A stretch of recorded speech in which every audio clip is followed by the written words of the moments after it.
He had them sniffing a quarterback at number 8, and why would you? You just spent $100 million guaranteed on Kirk Cousins. It's the Dan Patrick Show, weekday mornings from 9 till 11. ESPN Northwest Florida. This is Joanna with your latest forecast on ESPN Northwest Florida this Tuesday. The remainder of the day, some sun and 77 with a moderate breeze out of the south-southwest at 13 miles per hour. Tonight, a variety of slight fog and some clouds with lows around 70. Tomorrow, slightly foggy in the morning, but otherwise mostly sunshine and a temperature near 79. Moving into Thursday, about the same with a high of 81 and sunshine. This forecast is brought to you by Ellis Agency Insurance.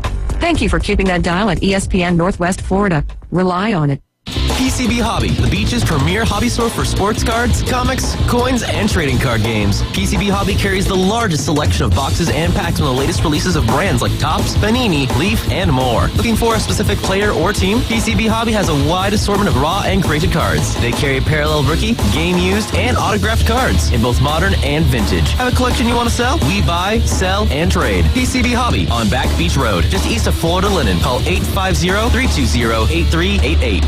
At Creative Gems, we believe every piece of jewelry tells a story of love, legacy, and the art of fine craftsmanship.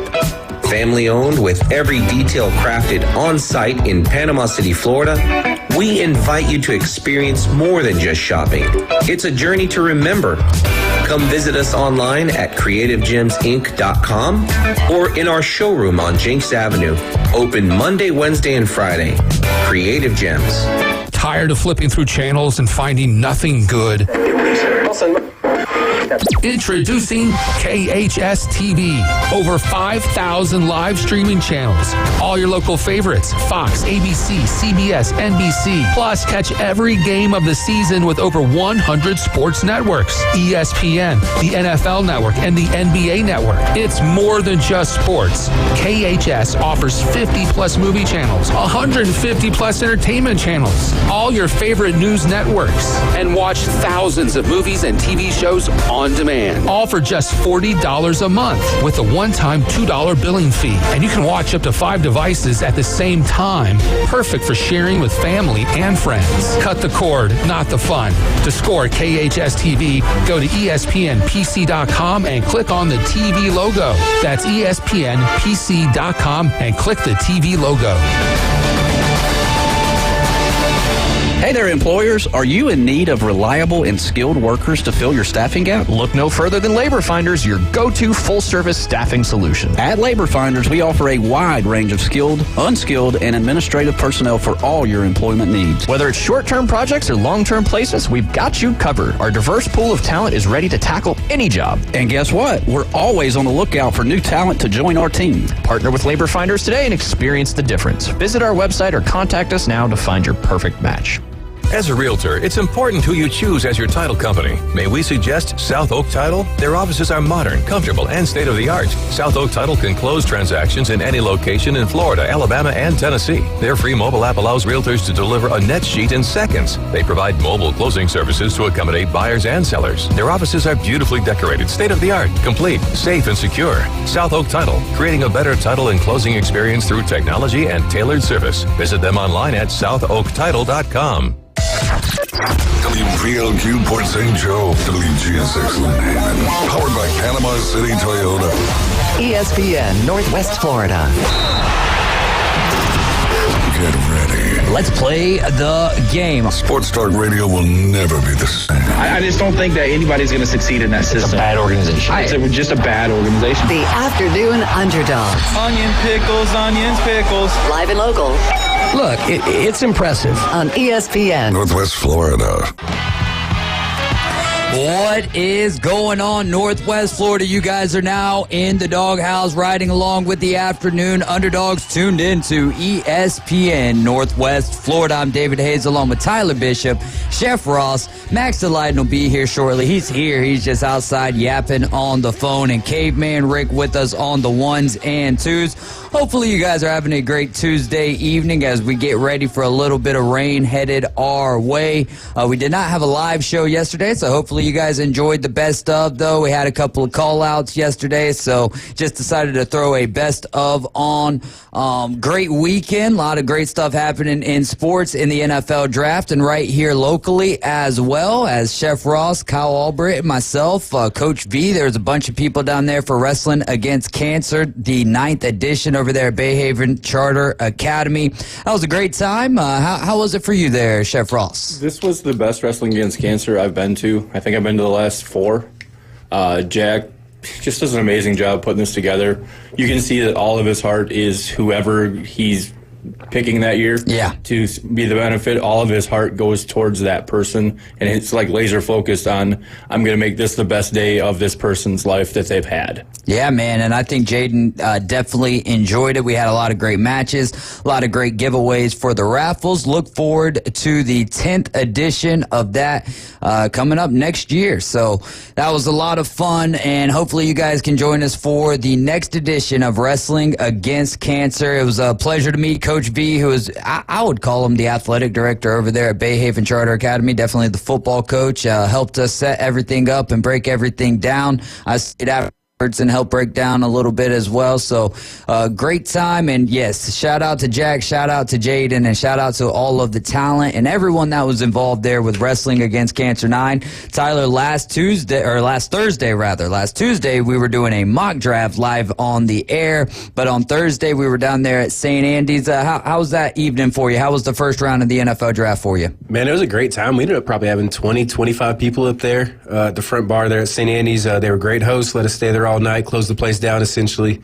We had a lot of great diversity of the fan base. I mean, we had Packers, Colts, Buccaneers, Titans, obviously. We had a Bears fan there. Bears fan. Bears fan. We had Steelers, Ravens. I mean, all across the board. We had probably close to half the NFL coverage. So that was cool as the picks were coming in. We had a poor, lonely Bills fan who had to sit there all night, watch his team trade back twice and not even get to make a pick. But he did win some. He won some swag in some of the trivia contests we did. So he didn't leave empty-handed. Yeah, Falcons fan was there too. What's that? Poor Falcons fan. He about left after the Penix pick, but he about ran into the street after the Penix pick. We're going to dive into that. That whole bar changed vibes after that pick, and we'll talk more in your minute with Max, which will be coming up next. We had a Cowboys fan as well, and he sat there, waited on his team to pick, and then as soon as they were about to pick, they traded the pick, and he was like, all right, I've had enough of this. I'm out of here at this point in time. He said, Jerry just said, we're going all in. We're going all in. All in on Ezekiel Elliott is what the Cowboys are doing this year. They just want to go right back to the past. Like I know it's a few 2018. people like that. There you go. There you go. Cubs and the Braves had very similar games last night. Victorious for the Cubbies and a losing situation for the Atlanta Braves. You had the Braves and the Mariners last night. A late start for them. They were over there in Seattle. It was Bryce Miller going up against Max Fried, and both of them carried a no-hitter through the first 6 innings of the game. Bryce Miller for the Mariners ended up having a perfect game through 6 innings. They took the no-hitter combined through the 8th inning, the Braves did, and then gave up a hit there in the 8th inning, and then and this is dude. Caveman Rick said this last night too. He was like, watch him have like the no hitter and then get to the 9th inning, and they just give up a walk-off home run, and that's exactly how it played out. Mitch Garver, I believe he was designated hitting last night, and steps up there, hits a home run. Max Fried, Bryce Miller, the 7th time in the last 50 years that both teams carried a no-no into the 7th inning, and the first since 2021. Fried ran his scoreless inning streak, though. That is a bright spot, 15 2/3 innings, and yeah, Braves take a tough loss last night. night. Looked and seen what that would have paid off if I would have placed a bet right then and there. You would have had to find the right book for that. Pretty nice, though, I'm thinking. Hard Rock. Shohei could have probably hooked you up with a bookie or something. Yeah, but I need an interpreter. Yeah. Good luck finding those. And the Cubs, they were also no-hit, till the 8th inning, I believe, right? Severino. Yeah. Almost got hurt. It was the whole experience with him. There you go. Cubs. No, go ahead. Sorry. I was just going to say Cubs ended up getting the win 3-1 last night. So I obviously don't watch a whole lot of baseball or any baseball. At what point in the game, like during the no-hitter, you're like, man, at this point I just want to see the no-hitter, even if it's against your team or, you know what I'm saying, if it's going to, does it get to a point where it happens rarely enough that you're just excited to see it at that point? Yeah. Or does it happen frequently enough that you're like, not against my team? I think for baseball fans, I think, you know, we get the notification that a no-hitter's going on in like the 6th inning or so, and then like it carries into the 7th. So it's like, is 7th inning kind of the spot where you start kind of rooting for the no-hitter at that point? Like, yeah, but I never root for it against the Cubs because I want the Cubs to win. So, I mean, unless they're down 10-0, then I'm like, sure. Doesn't really matter at that point. Start talking about it at that point. On the bottom corner of the screen, they even had it mentioned just in case you were flipping through, I guess, to like get you to stay on there for ratings. Hey, this could go be a no-hitter. So yeah, but the question is, when do you start rooting for it? And I don't know if you ever root for it against your own team, though. Like, what if you're down like 10-0?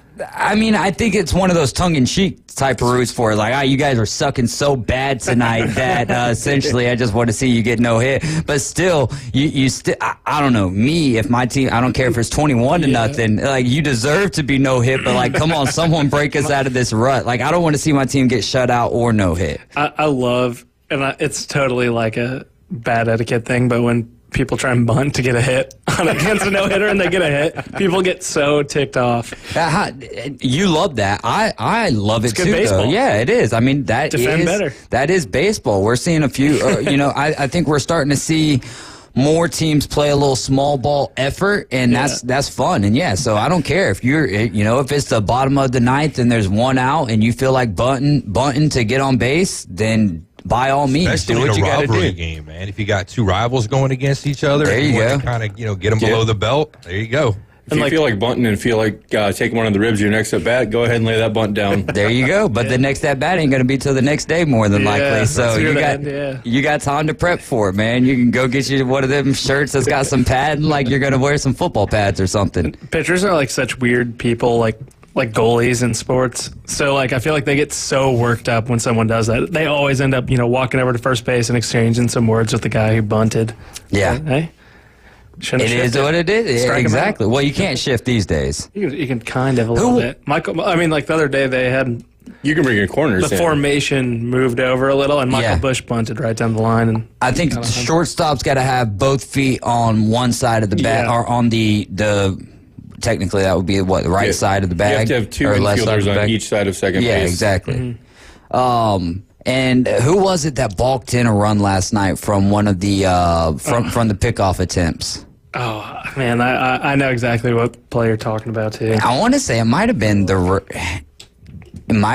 Reds. I don't know, but that's one of those wild things. I think that's one of all of the rules that we've that have been implemented to speed the game up. That's the one for me. That's like only 3 pickoff attempts. That's kind of wild when you got some speedsters on first base. Yeah, it was on Michael Waldron against the Reds. Okay, so it was the Reds. Yeah, so it was the Reds, and who were they playing last night?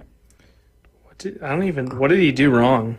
I didn't even. Small frame. That was just one of those things I was reading in the Athletic Wind-Up this afternoon. You guys can call or text us at 850-215-6290. This is the Afternoon Underdogs on ESPN Northwest Florida. We're going to be diving into your minute with Max. We're going to find out about how he feels about the Michael Penix pick as a big-time Indiana Hoosier fan and an alumni of Indiana. So he's a big fan of Michael Penix. We'll find out how he thinks that the Falcons did picking Michael Penix at 8 there, and also what the Bears did in the entirety of their draft. And then we'll give some grades for the first month of some Major League Baseball teams, and see if Max is thinking that any teams are not mathematically eliminated, but ideologically eliminated just a month this early into the season, man. 850-215-6290. 520, we're going to have RJ Starcevic on the line with us. We're going to be talking some NASCAR. 5 o'clock, Tyler's Takes. We're going to be getting Tyler's Takes from the NFL Draft. Chef Ross, what do you want to talk about today? I like the Max Scherzer idea of relegating the umpires. Okay, that's actually a pretty good one. Caveman Rick, you look like you had something off I was just going to say, we mentioned that I think a week or two ago we were talking about that. It might have been when Jay was here. That had come up for a moment or two. Actually, I brought it up. Was it umpires being relegated? Yeah, knocking them down because, guys like Angel Hernandez having those bad calls. Oh, yeah. And it's kind of, it'd be embarrassing knocking them down to, AAA. Yeah, he was. I remember Rick specifically asked like how the grading system worked and stuff. And Jay talked a little bit about how as long as they were like 90% on their calls and stuff like that. Yeah, no, I think they were listening to us. Well, I think that would be interesting though, having a serious form of relegation. I know we want to see that come to college football. I don't know if it's going to be coming to college football anytime soon, but relegation for umpires, officials across the board. But doesn't AAA already do robo-umps? So yeah. How do they have their ball and strike I think with AAA, it's not. So even with robo-umps, you still have a physical umpire there. And I think, call it though. But I think that they do call it. The only thing that happens is I think you get 3 challenges in a game. I think it's 2 or 3 challenges in a game. And if there's a pitch that comes in and you don't agree with a strike, you tap your head and then they review it and no, they don't even go. It's just automatic. There's someone already up there that's like that tennis. Was a strike. Yeah, essentially. And I think if you bring that to Major League Baseball and you only get a few opportunities throughout the game and it's quick, fast, like, hey, if it was a strike on K-zone,